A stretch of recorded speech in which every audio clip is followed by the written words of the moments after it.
Hi, and welcome to the 20th episode of Basha's Thoughts. So today I got a question about fearlessness, so I thought we could start out by talking about it. And then I'd also like to tie it in with something that we spoke about in the last episode, episode 19. And actually, it will be about the difference between something maybe being true and then a method for achieving something. That there may be a difference between achieving something and something in general being true. So before we get to that, let's start with fearlessness. So the question was about being illuminated and being fearless. I have mentioned this in some podcasts that the illumined or the illuminated one is also fearless. But the opposite is not really true. So the fearless person is not necessarily illuminated. So it's not an equality sign. When you are illuminated, you are fearless, yes. But when you are fearless, what we think about fearlessness, that is not necessarily exactly being illuminated, although it can be. So it's a little bit like pain and suffering. So the illuminated one does not suffer anymore. It's kind of the idea of Buddha wanting to find a way beyond suffering. And indeed, he found it. So the illuminated person does not suffer. Does that mean that the person who, for instance, does not feel pain is illuminated? No. You have the congenital insensitivity to pain condition, which is a condition where from the beginning of your life you don't really feel pain. And these babies and children have actually a hard time because when they hurt themselves, they don't really pay attention to it because it doesn't hurt. And so they are actually much more likely to lose limbs and even die because they don't have this painful sensation. So it ends up becoming a big problem for them. And indeed, no pain and no fear in this body of ours that we have when we're incarnated here. Well, that kind of leads to problems for us. So not having fear in that sense, or not having the ability to feel pain, is a little bit different from being illuminated. Although when you are illuminated, you also move beyond fear and pain. But then, should you be striving to move towards fearlessness? If you want to become illuminated, is that a good idea then? Should you be trying to maybe deny your fear in some way, or maybe try to move through the fear even though you're feeling it? Is that what you should be doing? Is that what will lead you in that direction? Well, here we're starting to move into what I was talking about, into there maybe being a truth, but the method for achieving something being kind of different. Although you may want to move towards fearlessness, the movement towards that might go in a different manner. So instead of trying to move through the fear, which at some moments might actually help and work, but there is another way of doing it. So you could do it in such a way where the fear automatically starts to fall away. Yeah? How do you do that? Well, let's imagine, for instance, Let's take a couple of examples because I think that will illustrate it better. So let's say you're starting to learn to drive. You've never driven a car. You have no idea how it works, and you're in the car for the first time, and someone explains to you more or less how to make it move, how to make it move forwards. And what most people do in the very beginning is that they will try to look right in front of the car, pretty much where the hood of the car ends. Try to look right there because that's where you would hit something, of course. So this is a very important part. And so they will very often automatically start looking at the maybe 1 meter right in front of the car. And as the car starts moving, their level of fear goes up. Okay, they have to control things that they don't really know how to control yet. And they're moving faster and there's danger.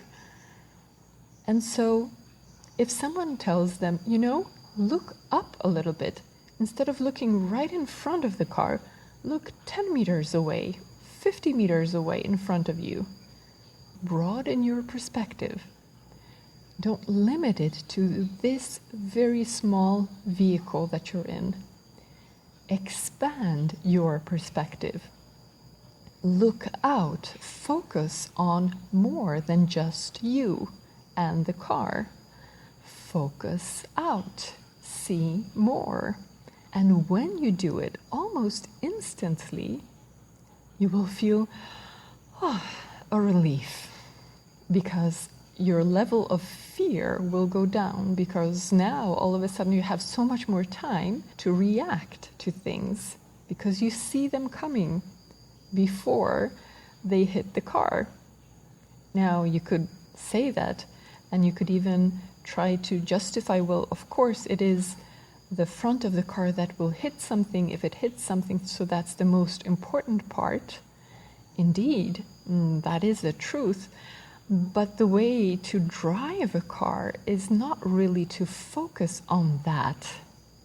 The way to drive it is to look out, way beyond the beginning of your car, the front end of your car. And this isn't limited to just driving.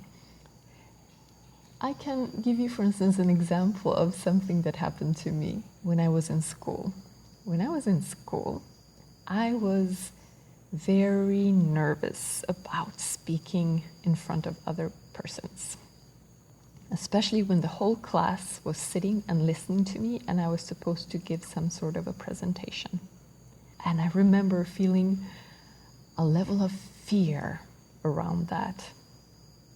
And then one day I started to prepare for a project that I was going to have to present to everyone. But something happened. This time around, I was actually really interested in the project. The project was something that I thought everyone would find really, truly inspirational and so helpful. And it's so good to share it.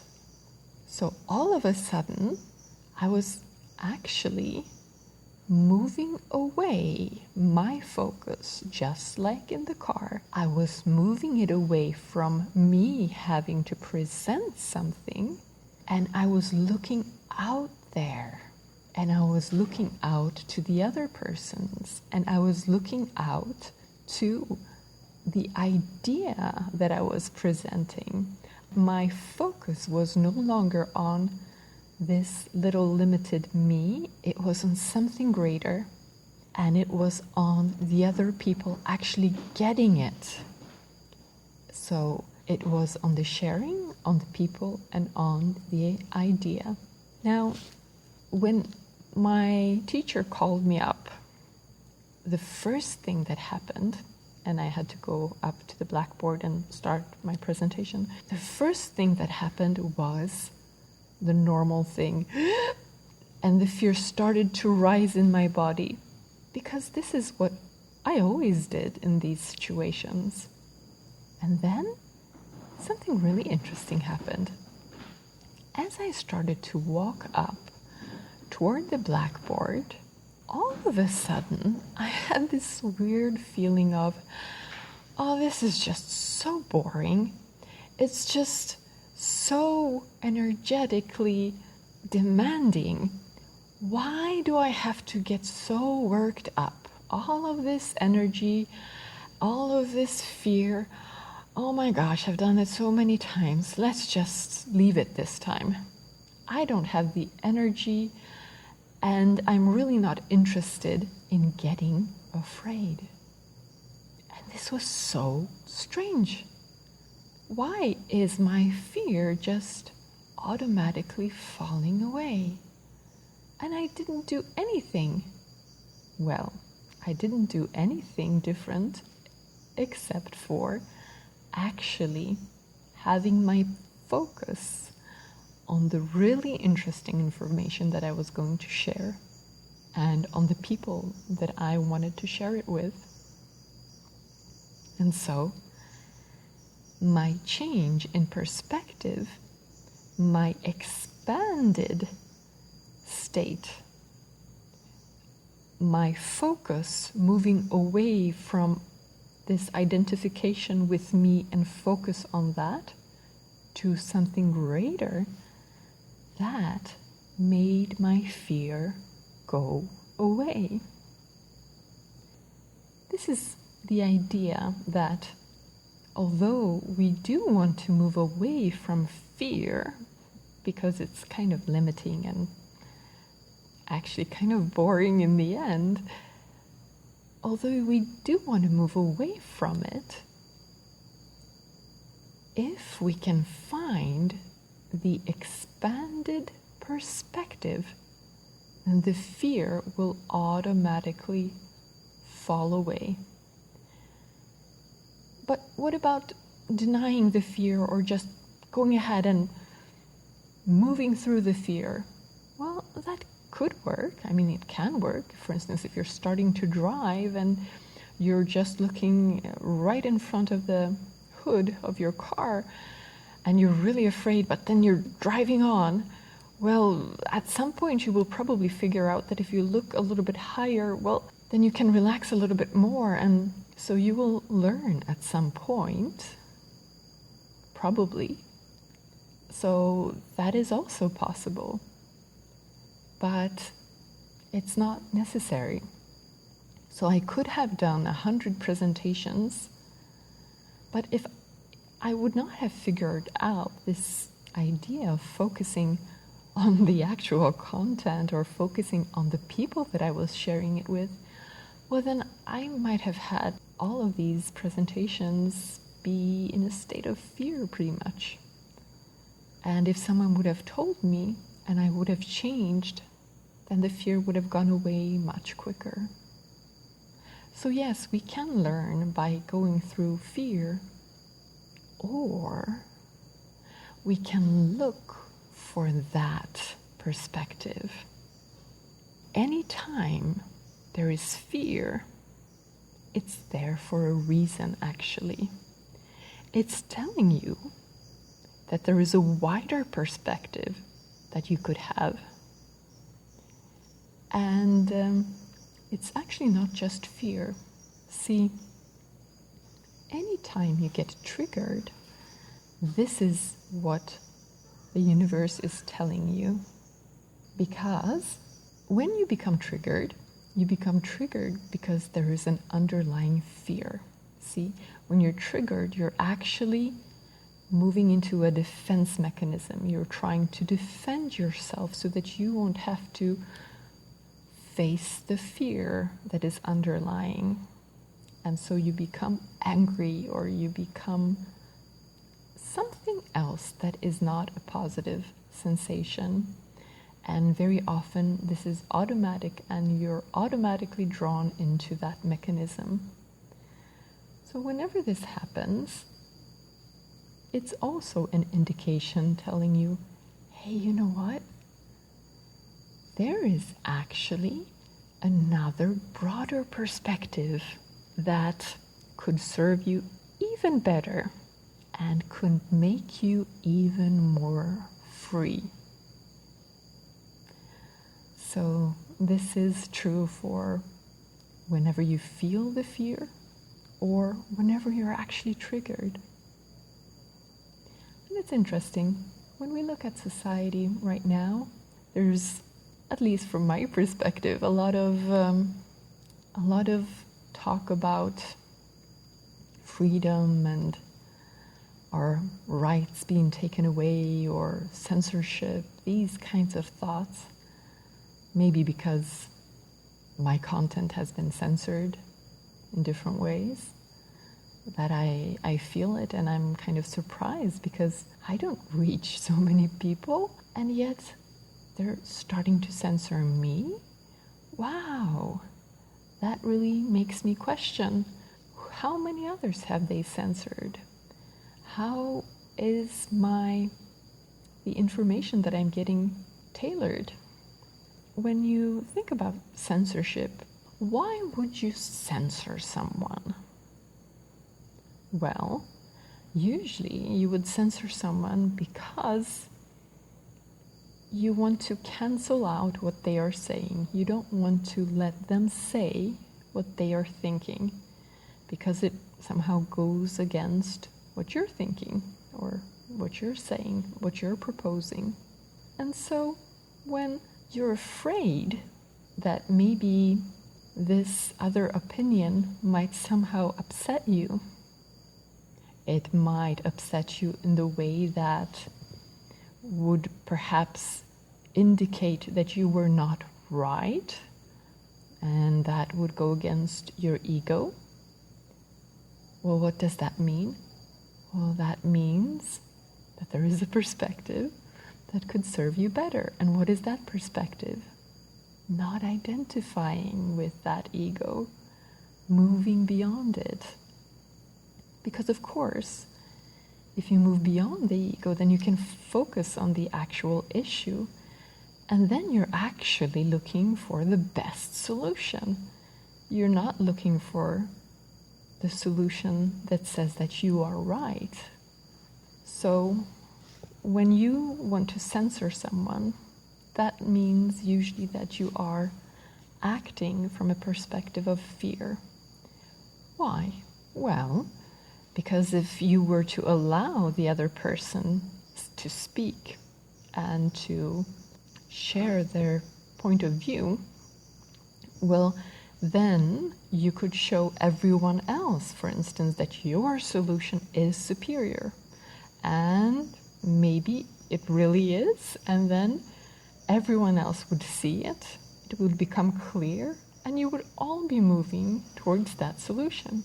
Or, even better, you would realize that your solution is really not going to work out.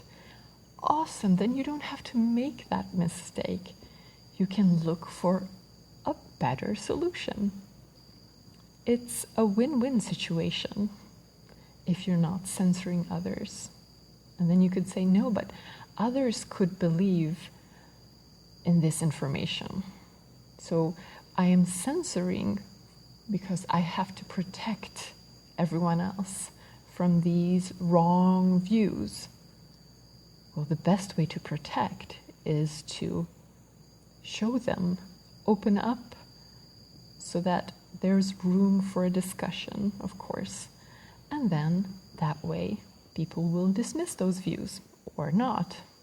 Or you will realize that actually there are better ways or views or solutions. So censorship is coming from a place of fear. Also in society, this is what happens. The people who are censoring, or the groups that are censoring, or the companies or governments sometimes, well, see, they also realize that when you do censor, then people cannot really discuss anything openly. The really important discussions cannot be had in the big media. And that will mean that people who have opposing views that are really silly in some sense because they would actually not solve anything, maybe, those persons will never have their views challenged. And then they might persuade other people who don't really have any particular opinion, and so they're not actually challenging them, but they will grow in numbers. So then all of a sudden you have these larger groups of people who have absolutely nonsensical kinds of ideas, you could say, because they could never actually work. But they never have their views challenged, and so they never realize this. And that way everything is kind of split up, and the important situations where you could have discussions that could actually solve something and create a better system are never had. And this is perfect for the people in power who already have a system which is not so great, perhaps, for the masses, and yet it's a system that works for them. And so they can keep it. So censorship, in that sense, is really tied to this culture of fear. And it comes from a state of fear. So the idea is to move beyond fear. And this idea of there being a truth, and yet the way of getting there possibly being quite different, I think we may have talked about it in some other contexts already. I believe I might have mentioned Maslow's hierarchy of needs at some point. The idea that we have some basic needs. We have to breathe first. We have to drink water. We have to eat food. And so on. So we have some basic needs. Then we have some other needs like shelter. And then we have higher and higher needs. But very often this is drawn as a hierarchy in the sense of a pyramid. And at the very top you have self-realization. And when you reach that, well, then you have fulfilled all of your needs and you are truly happy. But the idea is that, well, first you have to breathe, then you have to drink. And it's sort of seems really logical. I mean, of course, if you have a body, then this is how you have to do it. But is it then? See, what if you inverted the pyramid? What if you were to put, the largest part of the pyramid, the base of it, where most people are? And what if you were to put it on top? And the top, let's imagine the y-axis as the axis of happiness, right? Because in Maslow's hierarchy, well, you become happier and happier the more needs you can fulfill. And so up on the top, you are very happy. But now, imagine that you invert Maslow's pyramid. What does that mean? Well, it means that instead of doing things here to survive, instead of struggling, working hard, trying to go and move up the pyramid so that you can be happy, instead of doing things so that you can eventually be happy, what if you started out by being happy? See, what you feel, the happiness that you feel, is not necessarily related to everything else because you created. So what if you had a way of creating happiness, starting with happiness, starting with feeling happy, and then acting out of happiness?